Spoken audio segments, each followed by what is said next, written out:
vous apporter une réflexion, ou plus précisément, je vais rendre la parole à la parole. Parce que il est vrai que nous prenons souvent la parole. Mais il nous faut laisser place à la parole, si je peux permettre ce jeu de mots, parce que, en définitive, en laissant la parole à qui revient la parole, nous laissons la place à la bonne nouvelle. J'ai pu remarquer qu'on peut dire des vérités bibliques, mais tout en disant des vérités bibliques, ce n'est pas forcément que nous vivons dans la vérité. Et ce qui va marquer notre vie et ce qui va nous enseigner et ce qui va nous rassurer devant le Seigneur, c'est d'apprendre à vivre en vérité. Et apprendre à vivre en vérité, c'est apprendre à se découvrir en Jésus. Et en apprenant à se découvrir en Jésus, nous sommes ainsi rassurés devant le Seigneur et nous apprenons ainsi à le connaître parce que nous ne craignons pas de faire des erreurs, car toute erreur se corrige.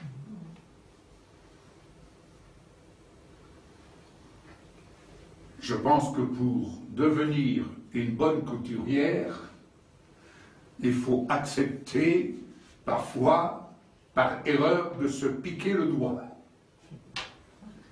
Mais quand on se pique souvent le doigt, on corrige sa façon de travailler, sa façon de faire. Et ce que nous avons besoin d'apprendre, ce n'est pas tant là où les doctrines que chacun porte en avant, mais c'est bien plus d'apprendre le savoir-faire de notre Dieu, de notre Seigneur Jésus-Christ. Amen. Alors ce matin, je vais vous apporter une exhortation et le titre de cette réflexion, pour ne pas dire de ce message, s'adresse à chacun de nous. Jésus te parle ce matin. Amen. Alors, je vous donnerai des références bibliques et ce que je vais vous partager n'est rien d'autre que la parole. N'attendez pas que je vous apporte un message, dire « Ah, notre frère Yves a bien parlé ». Ce matin, je rends la parole à qui revient la parole. Déjà, pour commencer, Ésaïe 41, verset 10, Jésus te dit, il te parle à toi qui suis cette émission Réflexion. N'aie pas peur, car je suis moi-même avec toi. Je suis ton Dieu. Et je te fortifie. Je viens à ton secours. Je te soutiens par ma main droite, la main de la justice. N'est-ce pas merveilleux? N'est-ce pas merveilleux de ce que Jésus te dit ce matin? Il te le dit, c'est à toi qu'il parle. Il ne parle pas à ton voisin, bien qu'il parle aussi à ton voisin, mais il te parle à toi, et que ton cœur soit disposé à entendre.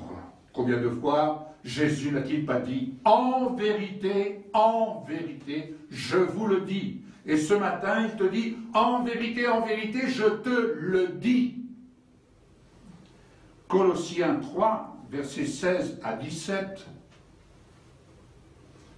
Que ma parole demeure en toi dans toute sa richesse. Elle t'instruit, elle t'exhorte. Ce que tu fais en parole ou en œuvre, fais-le en mon nom, c'est Jésus qui te parle, en rendant des actions de grâce à Dieu le Père. Colossiens 3, versets 1 à 4, d'où je tire les références et la parole, car je rends la parole à qui revient la parole. Et Jésus te dit ce matin, si donc tu es ressuscité avec moi, cherche les choses d'en haut, où je suis assis à la droite de Dieu. Attache-toi aux choses d'en haut, et non à celles qui sont sur la terre. Car tu es mort à son mode de pensée et de manière de vivre. Ta vie véritable, elle est cachée avec moi, ton Christ, en Dieu. Quand moi, ta vie paraîtra, alors tu paraîtras aussi avec moi dans la gloire. Colossiens 3, 12 à 14. Jésus te dit, ainsi comme un élu de Dieu, saint et bien-aimé, revêt-toi de sentiments de compassion, de bonté, d'humilité, de douceur, de patience. Par-dessus toutes ces choses, je te le dis, revêt-toi de l'amour qui est le lien de la perfection. Merci Seigneur Jésus pour ta parole. Colossiens 2, versets 9 à 11. C'est en moi, je te le dis en vérité, dit Jésus, c'est en moi qu'habite corporellement toute la plénitude de la divinité. Parce que tu as tout pleinement en moi, qui suis le chef de toute domination et de toute autorité.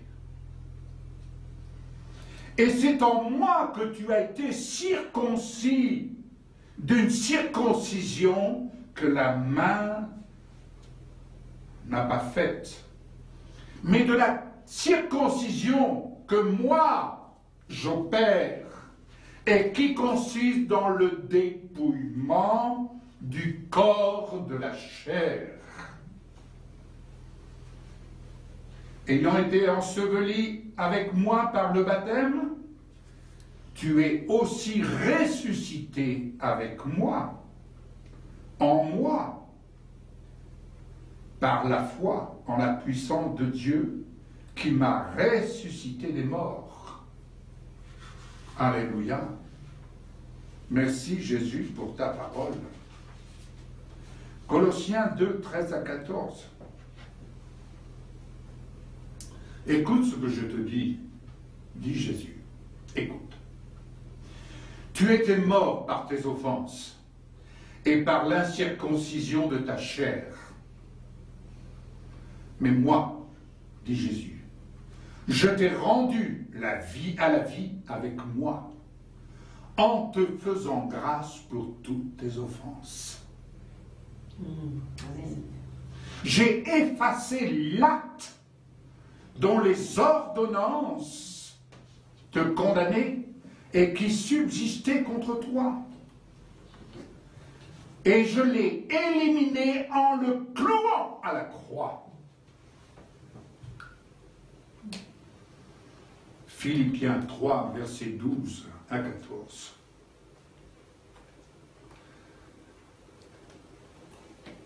Écoute ce que je te dis. Ce n'est pas que tu as déjà remporté le prix ou que tu aies atteint la perfection, mais cours, tâche de la saisir par moi. Oublie ce qui est en arrière. Oublie ce qui est en arrière et porte-toi vers ce qui est en avant.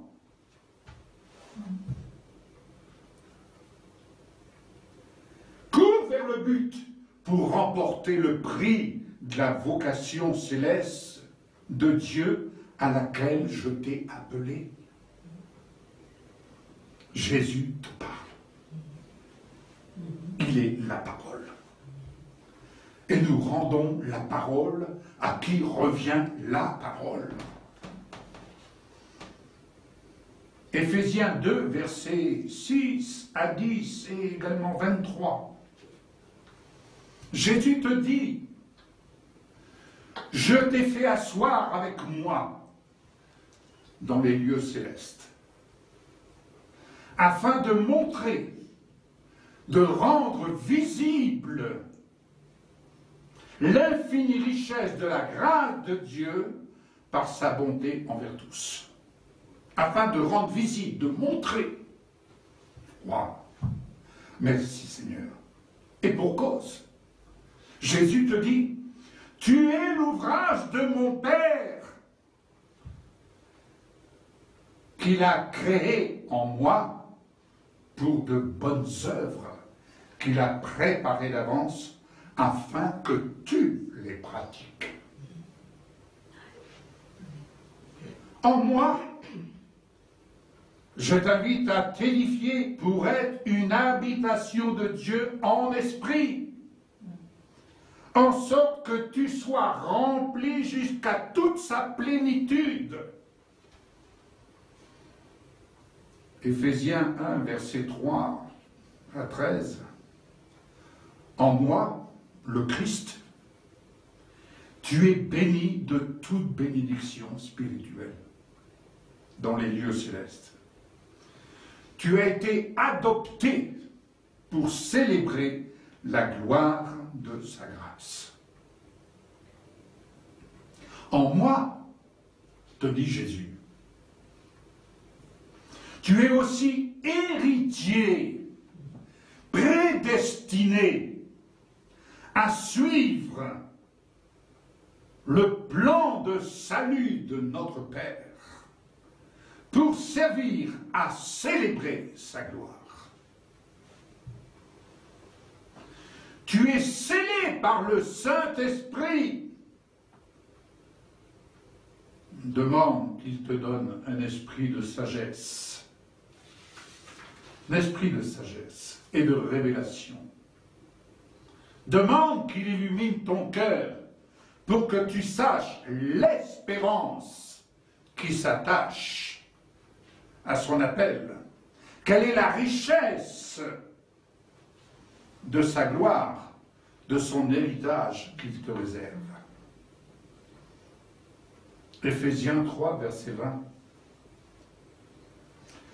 Je peux faire par ma puissance, te dit Jésus, qui agit en toi, au-delà de ce que tu demandes ou penses. Galates 4, verset 7, 26. Écoute bien, voici encore ce que je te dis. Tu n'es plus esclave, mais tu es fils, fille de Dieu. Par voie de conséquence, tu es aussi héritier, héritière avec moi.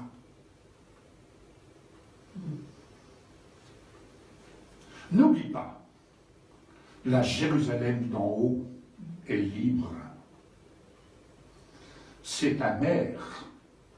C'est d'elle que tu es né de nouveau en moi pour être un avec moi dans ma gloire. Galates 2, verset 20.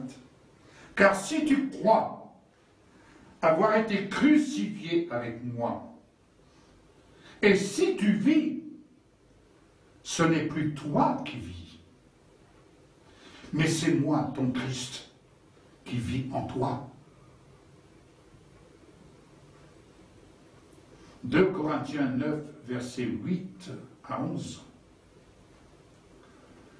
Je peux te combler de toutes les grâces de mon Père, afin que tu possèdes toutes choses, en toutes choses, de quoi satisfaire à tous tes besoins, et que tu aies en abondance pour toute bonne œuvre. Écoute ce que je te dis, dit Jésus. Je fournis de la semence au semeur et du pain pour sa nourriture. Je te fournirai, dit Jésus, et je te multiplierai la semence. Et j'augmenterai les fruits de ta justice. Tu seras de la sorte enrichi à tous égards, pour toute espèce de libéralité qui feront offrir à Dieu des actions de grâce. Fais en sorte d'exceller dans cette œuvre de bienfaisance. 2 Corinthiens 5, 19, 20. J'ai mis en toi la parole de réconciliation. Je fais de toi mon ambassadeur, mon ambassadrice, dit Jésus. Amen. Voilà un extrait de ce que Jésus te dit en ce jour. Je vais vous apporter, pour suivre cette exhortation, dans l'évangile de Jean, au premier chapitre, les 5 premiers versets. Au commencement était la parole. Et la parole était avec Dieu. Et la parole était avec Dieu. Mais écoutez bien. Et la parole était Dieu. Elle était au commencement avec Dieu. Toutes choses ont été faites par elle. Et rien de ce qui a été fait n'a été fait sans elle. En elle était la vie, et la vie était la lumière des hommes. La lumière luit dans les ténèbres, et les ténèbres ne l'ont point reçue. Verset 12. Mais à tous ceux qui l'ont reçue, à ceux qui croient en son nom, elle a donné, elle, la parole, elle a donné le pouvoir de devenir enfants de Dieu, lesquels sont nés non du sang, ni de la volonté de la chair, ni de la volonté de l'homme, mais de Dieu. Et la parole a été faite chair, et elle habitait parmi nous, pleine de grâce et de vérité, et nous avons contemplé sa gloire, une gloire comme la gloire du Fils unique venu du Père. Je voudrais ici attirer votre attention. Tout a été créé par la parole. Parce que la parole est Dieu.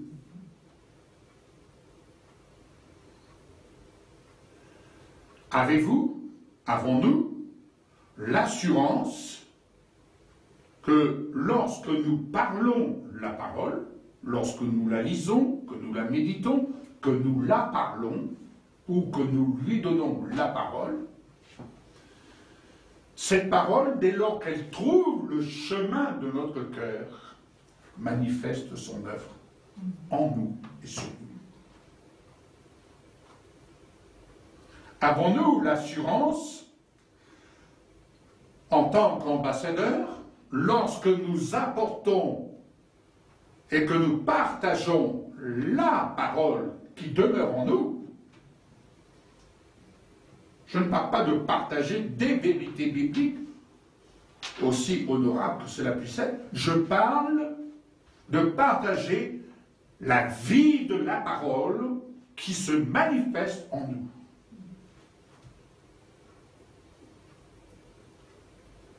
Observez une herbe, une petite herbe, qui va percer le bitume.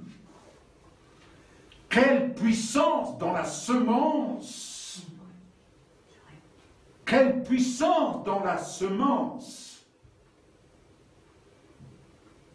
Observons, lorsqu'il y a la sécheresse, les feuilles sont grillées par les rayons du soleil, et lorsque vient la pluie, la rosée du ciel, tout reverdit.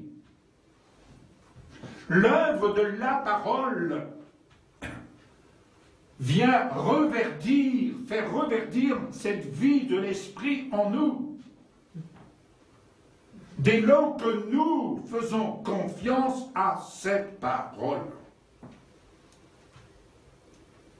Je voudrais attirer ici l'attention sur le fait de la puissance de la parole et de l'œuvre qu'elle manifeste en nous, et je dirais même au-delà, comme Jésus l'a souligné tout à l'heure, au-delà de ce que nous pensons ou imaginons.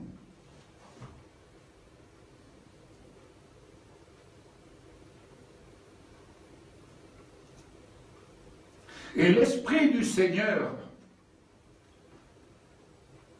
nous inspire également, dans toute sa sagesse, ce qu'il convient de dire, mais il peut aussi nous inspirer le silence. Aussi tentés que nous soyons de vouloir parler, parce qu'on sait des vérités, et nous sommes tentés de « Ah, je vais dire ceci, je vais dire cela. » Est-ce que c'est l'Esprit qui te demande de le dire? Ou est-ce que l'Esprit de Dieu te dit silence?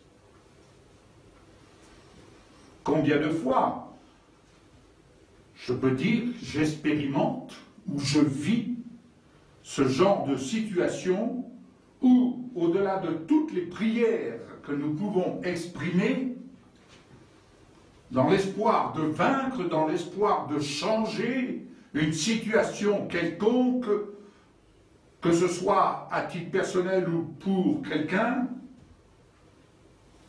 mais bien souvent, en bout de course, nous n'avons plus rien à dire. Et parce que nous n'avons plus rien à dire, alors l'Esprit du Seigneur dit à ce moment-là, maintenant c'est moi qui peux parler. Vous comprenez pourquoi je disais en prélude, rendons la parole à qui revient la parole. Ne soyons pas des débiteurs de vérité biblique, mais apprenons à vivre en vérité, sachant que nous sommes une habitation de Dieu en esprit. Et si ce n'est plus moi qui vis, il convient de laisser la parole à qui revient la parole.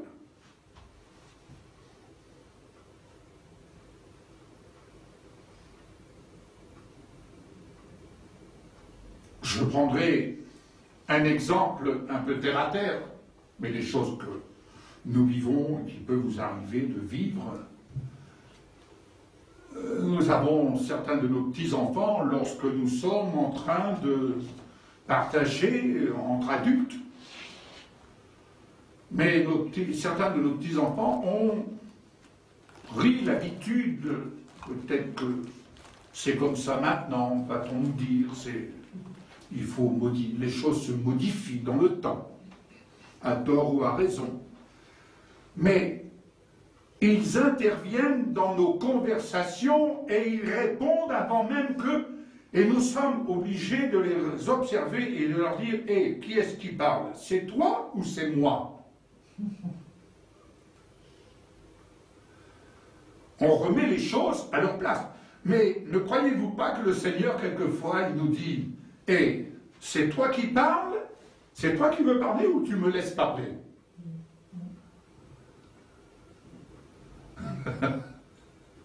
Et nous sommes tellement tentés, ah mais attends, je vais lui dire ceci, je vais lui dire cela, tu vas voir, je vais lui dire la vérité. Parce que la parole dit cela. Mais le Seigneur, lui, il a sa façon de faire et sa façon de dire les choses. D'autant plus que la parole, il nous est dit que la parole est Dieu, et en elle est la vie. Ce que je vais donc dire au nom de Jésus, est-ce que cela donne la vie ou est-ce que c'est un coup de bâton? Ma parole, celle que je vais libérer de la part du Seigneur, car je prends plaisir à faire référence, au nom de Jésus, je te dis que. Oui, mais ce que tu vas dire au nom de Jésus, est-ce le moment de le dire? Est-ce bien inspiré? Parce que tu es pressé de le dire? Quelles sont les conséquences de ce que tu vas dire?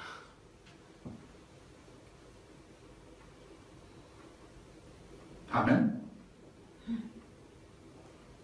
Parce que la parole, elle apporte la guérison. Elle apporte la guérison à l'âme, au corps. La parole est là pour redresser avec douceur, avec compassion, avec sagesse. La parole ne nous demande pas de vivre dans des compromis. Mais la parole nous demande de suivre et de marcher à la façon de faire de Jésus. En l'occurrence, il y a une chose que nous ne devons pas oublier et que nous avons certainement tendance à oublier. Jésus ne faisait rien d'autre de ce qu'il voyait faire au Père. Amen.